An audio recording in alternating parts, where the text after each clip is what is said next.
Sometimes, to tell a good story, a hero has to have a weakness. Most of us know the weaknesses of our favorite heroes, But sometimes a weakness is something that you wouldn't really have expected. I'm Connor. and I'm Adam, and this is Top 10 Nerd, and today we're talking about the top 10 surprising superhero weaknesses that you would never expect. Sure, you let us know your favorite weird weaknesses in the comments. Coming in at number 10 today, it's Luke Cage's impenetrable skin. Thanks to the super soldier experiment known as the bursting process, Luke Cage Power Man does have incredible strength, stamina, and a healing factor, but he is pretty much most known for the fact that he is protected by indestructible, impenetrable, super dense skin. That is an awesome power to have. Luke is protected from almost anything with this titanium-like skin, but the problem here is that this natural shield isn't just shielding him from the outside. Whenever Luke Cage is internally injured, which is rarely, the character requires more than almost anyone else ever would. It's next to impossible to perform surgery on Luke Cage unless you happen to have access to an overpowered medical laser. The natural ways someone might be healed from some kind of internal injury do not apply,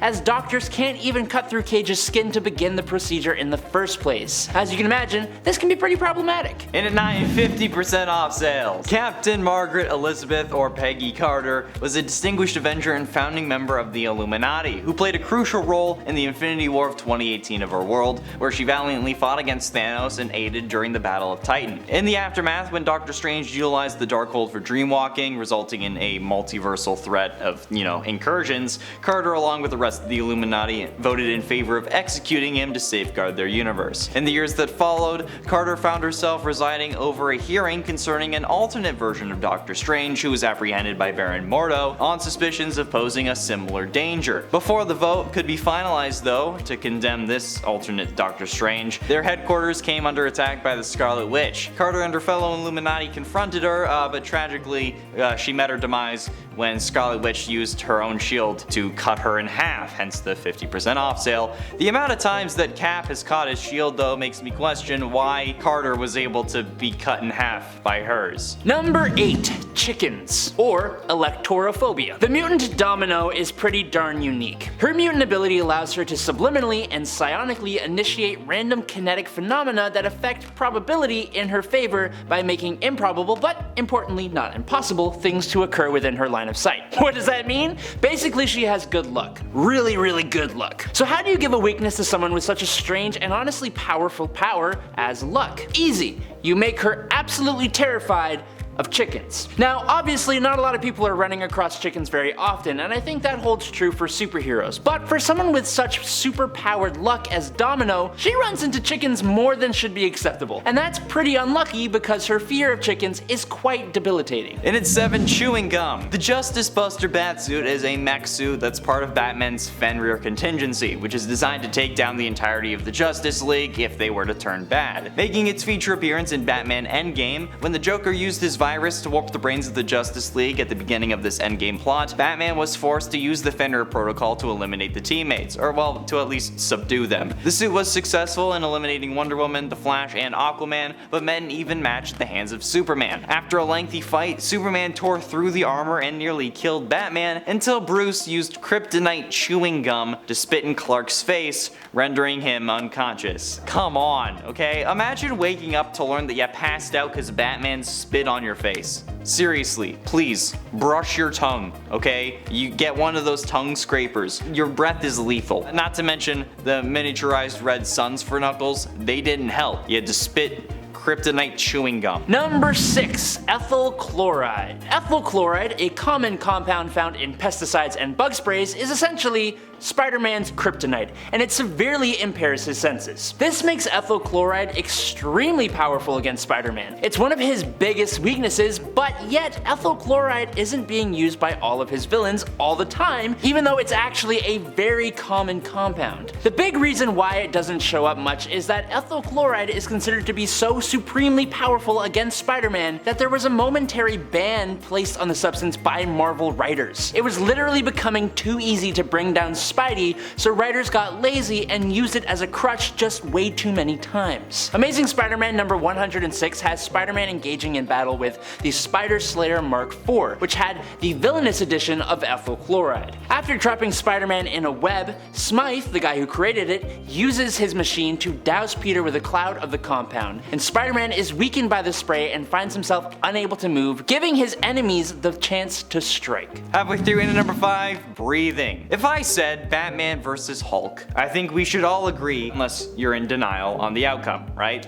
Talk about a one-sided fight. Batman standing up to Superman is one thing, they share a universe, he can get kryptonite, whatever. But Batman and the Hulk? No. Unfortunately though, they have gone toe-to-toe, and surprisingly, Batman achieved the impossible feat of defeating Hulk. In the harmonious days of 1981, when DC and Marvel were on friendly terms and the concept of separate universes hadn't really come to fruition, they occasionally collaborated on crossover stories. One such amusing tale unfolded in DC's Special Series number 27, written by the late Len Wein and illustrated by Jose Luis Garcia Lopez. In the extraordinary encounter, Batman unexpectedly crossed paths with a rampaging Hulk, manipulated by the Joker to view Batman as a villain. The Hulk turned his fury towards the Caped Crusader, and Batman, recognizing the immense power of his opponent, somehow skillfully evaded Hulk's fists with every move, because one hit would kill him. With calculated precision, Batman then deployed a pellet of knockout gas, which was disorienting the Hulk, but not knocking him out because it's the Hulk. Exploiting a moment of weakness, Batman incapacitated the Jade Giant by kicking him in the gut, forcing Hulk to inhale. That's right, yeah, Batman kicked Hulk in the gut and actually made him flinch. Number 4, Asbestos. Johnny Storm, the Human Torch, was one of my favorite superheroes as a kid. He can create, absorb, and manipulate fire, which is pretty awesome. His Nova Flame is hot enough to vaporize the particles of anything in his way, except of course for asbestos.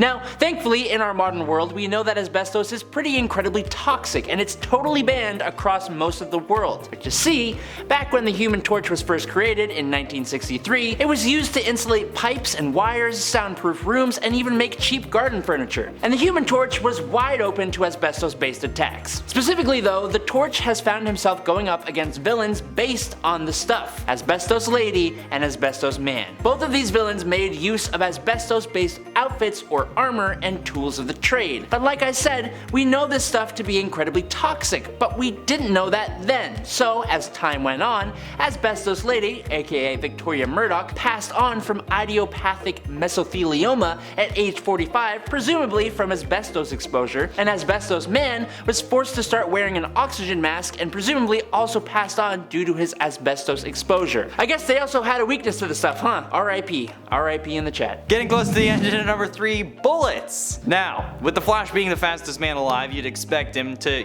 be able to react to things. And while this weakness isn't exactly showcased with the Scarlet Speedster in a meaningful way, it is certainly demonstrated well by his counterpart, the Reverse Flash. Imagine our surprise when Reverse Flash ends up getting popped in the head by none other than Thomas Wayne in the Flashpoint timeline, so that Barry could access enough Speed Force to save the world and bring his son back. Batman shot Reverse Flash in the head. And while this apparently killed Thawne, that was far from the end of the story, because Thawne started vibrating as fast as he could to slow the destruction of his brain. This gave him more time to avoid death and gave him the ability to hold a grudge. But seriously, shooting a speedster in the head has to be one of the dumbest ways a speedster has been defeated. And that's including the entirety of the Flash TV series, even the final season where he shakes hands with the negative Speed Force. Number 2, yellow. Never eat the yellow snow. It's a rule that a lot of us know. While that may be a statement made to stop small children from consuming human or animal pee, I think it would be a perfect saying to introduce into the Green Lantern Corps. Hal Jordan has protected the Earth from interplanetary threats with his incredibly powerful ring and his incredibly powerful will. And yet,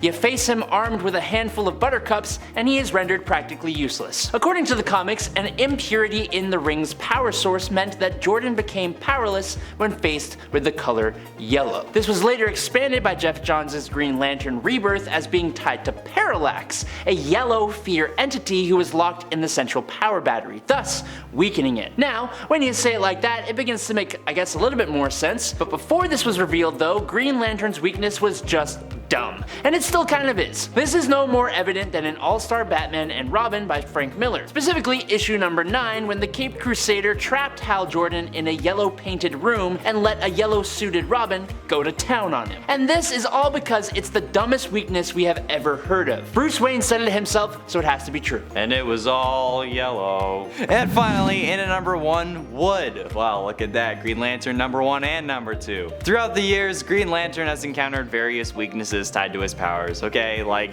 yellow. But one particular vulnerability has been overlooked by most comic writers, mostly because it's specific to the Alan Scott version. Green Lanterns, they use their powers, they use them to fly, communicate in different languages, create energy constructs, or will constructs, I guess, because, you know, green. But you know, you have to balance it out somehow. So in Alan Scott's case, wood was the chosen weakness. It has an explanation, and it stems from the subconscious belief that his abilities couldn't affect the material, and that's literally it. He didn't have the belief that he could do anything to wood, so he couldn't, which just showcases that belief is the most powerful superpower of all, unless you're facing against a number 2 pencil, which I guess would actually take out both of them. There we have it. That's all we have for you today. Thanks for watching. Whoop, whoop.